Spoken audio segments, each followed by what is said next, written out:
Travis here with MMA Scraps Radio, recapping UFC 126 and the state of Japanese MMA. Last night we got to see an amazing card with so many main event fighters that you actually could have taken 3 of those fights and spread them across several fight cards. Amazing event. Some really exciting fights, some incredible turnouts, just a lot of things that happened. Let's break right into it real quick. First of all, Jon Jones getting the next title shot against Shogun Rua, and man, did he deserve it.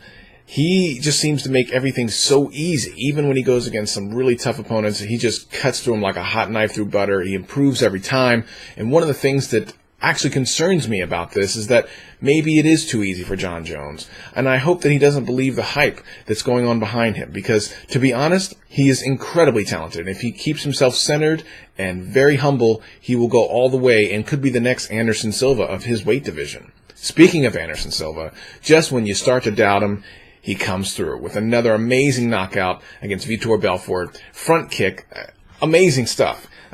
We know that Steven Seagal is taking credit for that, but it was Anderson Silva. Let's just be real honest here. Every once in a while he breaks out something unusual and crazy and keeps us excited, and now he's looking forward to a clash against GSP, the welterweight champion, if GSP can get past Jake Shields here in a couple of months. Now, another thing that we saw is a couple more Japanese fighters come to the UFC. Omigawa making his return to the UFC, and Kid Yamamoto coming into the UFC. Anyone who's been watching Kid Yamamoto over the last couple of years would have known this was not a good matchup for him. And, he's 1-2 in his last 3 fights, not including this one, and his only win was against a guy who is now 4-3. He was on a 3-fight losing streak, and at the time had just come off a knockout loss. So really he had a tailor-made fight for the win that he got back in Dream. So coming into the UFC against a dynamic, well-rounded fighter.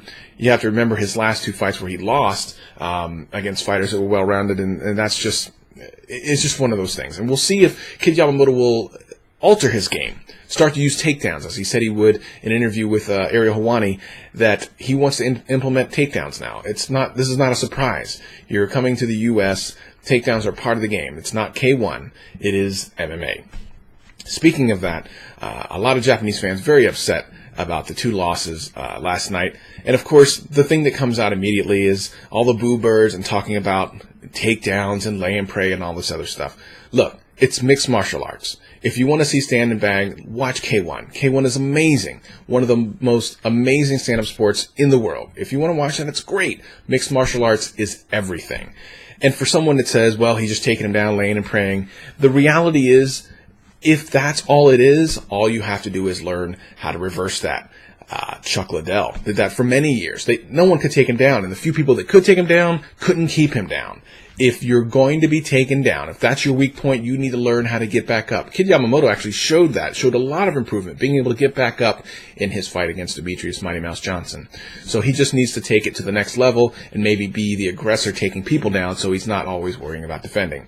The state of Japanese MMA it's on its back heels right now. Financially, in Japan, a lot of the mixed martial arts groups are struggling tremendously, and we hope to see them throughout 2011. I can tell you that there have been more Japanese events that I've been excited for than sometimes UFC events. The reality is, though, no matter how entertaining, Strikeforce trying to do co-promotions with Dream and Sengoku and making it a little bit more interesting over there, the reality is the best fighters are in America, Strikeforce, and the UFC. So when you have guys over in Dream that do so well, Aoki, Gomi, any of these guys, and they come over to America, they're finding out real quick that their standing in the rankings isn't as high as most people thought.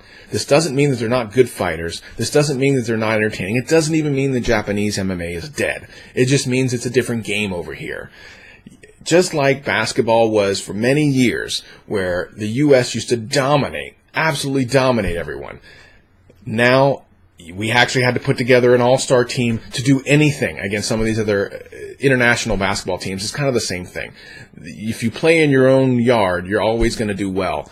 When you start to step out of that, this is where you're going to find some trouble. So Japanese fighters need to really come over, maybe start training with some of the American fighters and learn some of the different techniques that are being used inside the cage. And the cage is another thing. Ring's used mostly over in Japan. So, it's a matter of cage versus ring.